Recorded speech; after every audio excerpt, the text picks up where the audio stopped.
Sir, Meerpet హత్య case చాలా సంచలనాత్మకంగా మారింది. అయితే గురుమూర్తి కోర్టులో ప్రవేశపెట్టారు సార్ ఆ ముద్దాయిని. అయితే ఆయన కొన్ని సంచలనాత్మక విషయాలు చెప్పాడు సార్. అసలు గురుమూర్తి చెప్పిన విషయాలు ఏంటి? జడ్జి గారు ఏమన్నారు సార్? యా ఆ, మీర్పేట హత్య కేసు ఎంత సంచలనమైందో చూసాము. దాని తర్వాత గురుమూర్తి ఇప్పటి వరకు గురుమూర్తి మీడియాతో మాట్లాడడం కానీ ఎక్కడ బయట ఆయన ఆ, మాట్లాడడం కానీ ఏమీ చూడలేదు. పోలీసులు చెప్పిన స్టోరీనే మనం చెప్పుకున్నాం తప్ప అసలు గురుమూర్తి ఎందుకు చంపాడు అనే దగ్గర ఇప్పటి వరకు ఎవరికి తెలియదు. అవును మోటివ్ అనేది గురుమూర్తి మోటివ్ ఏంటి? సార్. ఎప్పుడైనా కూడా ఒక హత్య అంటే మోటివ్ ఇంపార్టెంట్. మోటివ్ ఎస్టాబ్లిష్ చేయకపోతే హత్య అని ప్రూవ్ చేయడం చాలా కష్టం. ఎక్కడైనా ఇన్వెస్టిగేషన్ లో మోటివ్ ఆఫ్ ద మర్డర్ అనేది, అది మోటివ్ ఏంటంటే చాలా సార్లు రివెంజ్ ఉంటుంది, లేకపోతే భార్యాభర్తల మధ్య అయితే అనుమానాలు కానీ, లేకపోతే ఎక్స్ట్రా మ్యారిటల్ అఫైర్స్ ఉంటాయి, ఆ, లేకపోతే మర్డర్ ఫర్ ద గెయిన్ అంటారు. గెయిన్ అంటే డబ్బుల కోసం, లేకపోతే ఆస్తుల కోసం. ఫలానా వ్యక్తిని చంపితే ఆస్తి వస్తుందనో డబ్బు వస్తుందనో చంపుతారు. జనరల్ గా మోటివ్స్ ఇలాగ ఉంటాయన్నమాట. సో గురుమూర్తి విషయంలో మోటివ్ ఏంటి అనే దగ్గర ఇప్పటి వరకు పోలీసులు ఎస్టాబ్లిష్ చేయలేదు. ఎందుకంటే ఫస్ట్ ఏమో ఆ భార్య మీద అనుమానం ఉంది, అందుకే చంపాడు అనేది ఫస్ట్ చెప్పారు.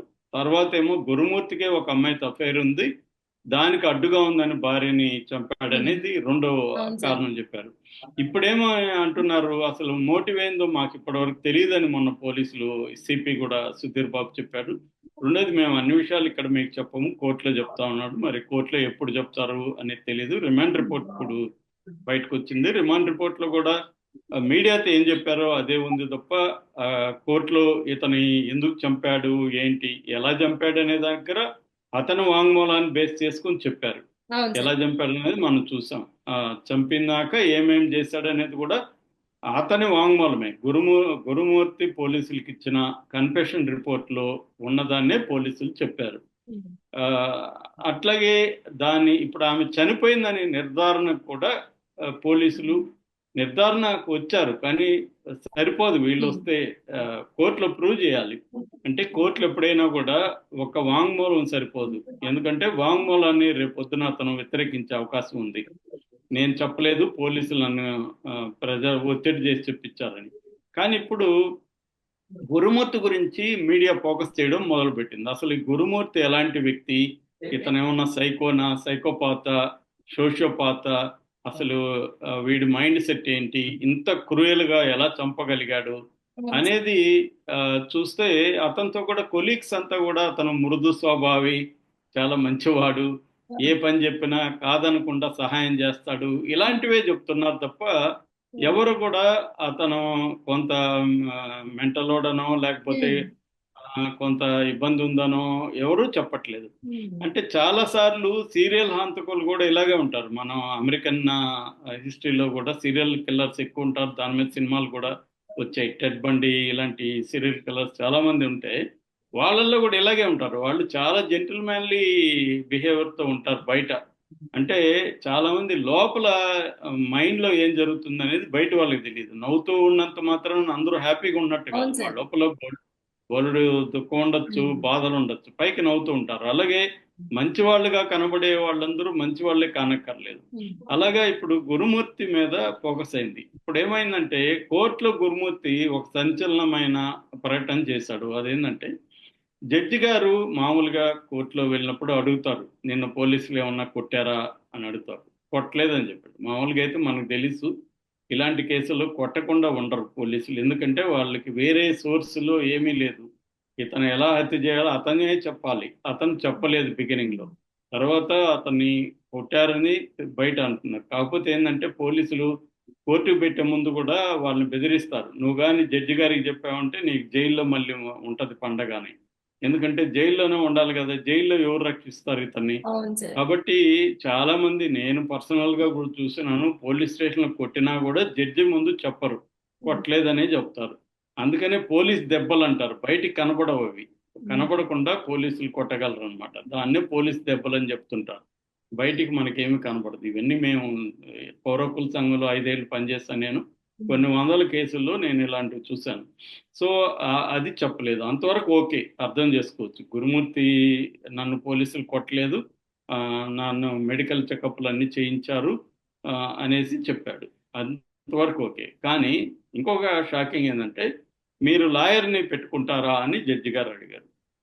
జడ్జి గారు అడిగినప్పుడు ఇతను నాకు లాయర్ అవసరం లేదు, నేను జైలుకే వెళ్తాను, నాకు లాయర్ వద్దని చెప్పాడు. ఇది కొద్దిగా ఆశ్చర్యంగా ఉంది. ఎందుకంటే మామూలుగా ఎవరైనా కూడా లాయర్ని పెట్టుకొని అవును సార్. బెయిల్ కోసం ట్రై చేయడం, అసలు ఏ హత్య తను చేయలేదు, పోలీసులు అక్రమంగా ఈ కేసు పెట్టారు, అతనికి ఏం సంబంధం లేదు, ఆమె గొడవపడి బయటకు వెళ్ళిపోయింది, ఆ, అంత తప్ప అసలు ఇతనికేమీ తెలియదు, ఆ, ఏదైనా ఆధారాలు కూడా పోలీసులు ఏమీ చూపించలేదు అనేది చెప్తారు. మామూలుగా చెప్పడానికి కూడా ఈ కేసులో వీలుంది. ఎందుకంటే వాంగ్మూలం అనేది ఆ, పోలీసులు ఫోర్స్ చేసి బెదిరించి రాయించారు, నేను అవేమీ చెప్పలేదు పోలీసులకి అని చెప్పాలి. కానీ ఇక్కడ నాకు అవసరం లేదన్న. మామూలుగా అయితే లాయర్ని పెట్టుకునే స్తోమత లేకపోతే గవర్నమెంట్ కోర్టే లాయర్లని ప్రొవైడ్ చేస్తుంది, లీగల్ ప్రొవిజన్ ఉంటుంది అనమాట. అది కూడా జడ్జి గారు అడిగారు. ఆ, మీకు మేము గవర్నమెంట్ తరపున పెట్టమా, లాయర్ కావాలా, ఏర్పాటు చేయమంటారా అని కూడా అడిగితే కూడా ఇతను ఆ, అవసరం లేదని జైలుకి వెళ్ళాడు. సో జైల్లో కూడా మనకి అందుతున్న సమాచారం మామూలుగా ఏంటంటే, ఇలాంటి ఖైదీల్ని అక్కడున్న ఖైదీలు కొడతారు. ఎందుకంటే వాళ్ళకి ఏ ఖైదీ వస్తున్నాడో ఆ ఖైదీ గురించి ఆల్రెడీ తెలిసిపోతుంటాయి. కొంతమంది సీనియర్ ఖైదీలు ఉంటారు, వాళ్ళు జైల్లో అన్ని పనులు చేస్తుంటారు, వాళ్ళకి వార్డర్లతో అందరితో పరిచయాలు ఉంటాయి, పేపర్లు కూడా వాళ్ళు చదువుతారనమాట, న్యూస్ కూడా. ఉమ్. ఆ, సో వాళ్ళకి ఆల్రెడీ తెలిసిపోయింది. అలాంటి వాళ్ళు ఏం చేస్తారంటే, ఈ ఖైదీ రాగానే వీడిని కొంత 4 పీకదాం సార్ మనం అని చెప్పి ఏదో ఒక కారణంతో, జైల్లో కొట్టడానికి పెద్ద కారణం అవసరం లేదు, ఏరా చూస్తున్నావు, మురిసి చూస్తున్నావు ఏంట్రా అని కొడతారనమాట. లేదా కాలు తగిలింది అని కొడతారు, ఏదో ఒక కారణం, కొట్టడానికి ఏముంటది. అలాగా ఇతన్ని కొడదాం అనుకున్నారు, కానీ వార్డర్లు వాళ్ళు అడ్డుపడి రేపు పొద్దున ఏదైనా ప్రాబ్లం అయితే ఇదని చెప్పి కొట్టొద్దని అడ్డుకున్నారు అని చెప్తున్నారు. ఎందుకంటే ఇంత అమానుషంగా ఉమ్. అక్కడ కూడా హంతకులు ఉంటారు, అవును. కానీ ఇటువంటి కేసులు రేరెస్ట్ కేసులు అన్నమాట. అందుకని ఖైదీలు కూడా ఎలా ఉంటదంటే, ఖైదీల్లో కూడా మొరాలిటీ ఉంటది, ఖైదీల్లో కూడా న్యాయమన్యాయాలకు సంబంధించిన వాళ్ళ అభిప్రాయాలు ఉంటాయి. వాళ్ళు కొన్ని కొన్ని దారుణమైన కేసులు చూసినప్పుడు వాళ్ళు అక్కడ కొట్టడం అలాంటిది ఉంటదన్నమాట. ఆ మధ్య కూడా ఆ, నిర్భయ కేసు ఉంది కదా, నిర్భయ కేసులో అవును కూడా సార్. ముగ్గురు వెళ్ళినప్పుడు వాళ్ళని కొడతారేమో అని చెప్పి సపరేట్ గా ఒక నక్సలైట్ సెల్ దగ్గర పెట్టారు. నక్సలైట్లు అయితే కొట్టరు వీళ్ళని ఉమ్. అని చెప్పి అక్కడ పెట్టారనమాట వాళ్ళని. 1 డే 1.5 డే అక్కడ ఉంచారు.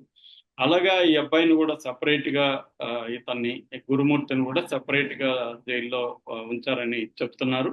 అయితే ఇతనిలో ఏ మాత్రం రిమోర్స్ అంటే పశ్చాత్తాపంగానే ఏమీ లేదు, వెరీ కూల్ గా ఉన్నాడు. ఎవరు అడిగినా కూడా ఎలా చంపారు సార్ అంటే కూల్ గా చెప్తున్నాడు. ఇలా కట్ చేశారంటే ఏముంది సార్, ఆమె పొట్టిగా ఉంటది, పెద్ద కష్టమేం కాలేదు నాకు, ఆ, నేను మార్నింగ్ 10 నుంచి ఈవినింగ్ 8 లోపల అంతా ఫినిష్ చేసేసాను, అది చెప్తున్నాడు. ఎక్కడైతే ఈమెను ముక్కలు ముక్కలుగా నరికాడో అక్కడే పిల్లల్ని తీసుకెళ్లి అతను ఉంచడం ఇంకా ఘోరం అని అవును చెప్తున్నారు. సార్. ఆ అవును. తల్లిని, అంటే 13 ఏళ్ళు కాపురం చేసిన వ్యక్తిని అంత దారుణంగా ముక్కలు ముక్కలు ముక్కలుగా కట్ చేయడం, దాని తర్వాత అక్కడే మళ్ళీ పిల్లల్ని పిలిపించి అదే ఇంట్లో అదే బెడ్ మీదనే అవన్నీ వేసాడు. ఆ ఆమె బట్టలు అవన్నీ కూడా బాత్రూంలో, కిచెన్లో ఇప్పుడు మనం ఆ, స్టవ్ మీద ముక్కల్ని, తన భార్య రోజు అదే స్టవ్ మీద వండుతున్న భార్య శరీరాన్ని అదే స్టవ్ మీద కాల్చడం అంటే ఎంత ఘోరంగా ఉంటది. ఘోరం సార్. అలాంటిది మళ్ళీ మళ్ళీ పిల్లల్ని కూడా అక్కడే తీసుకెళ్లి అదే వంటింట్లోకి తీసుకెళ్లి వాళ్ళు కూడా ఏదో స్మెల్ వస్తామని అంటే, ఏం లేదు మీకు అట్లా అనిపిస్తుంది అని చెప్పి వాళ్ళని బెదిరించి ఇలాగ అంతా చేశాడు అనే విషయాలు బయటకు వస్తున్నాయి. ఏదేమైనా ఇతని నిన్ను ప్రూవ్ చేసి శిక్ష వేయడానికి అయితే పోలీసులు సీరియస్ గా ట్రై చేయాల్సిన అవసరం ఉంది. ఇదొక తెలంగాణ పోలీసులకి ఇదొక ఛాలెంజ్ అని కూడా చెప్పాలి. ఎందుకంటే ఇటువంటి కేసుల్ని నిరూపించగలిగితే పేరు కూడా వస్తుంది తెలంగాణ పోలీసులు. ఇప్పటి వరకు అయితే వాళ్ళు బాగా పనిచేస్తున్నట్టే అనిపిస్తుంది ఈ కేసులో. ఎందుకంటే బ్లూరే టెక్నాలజీ వాడడం, లూమినస్ కెమికల్స్ ని వాడడం,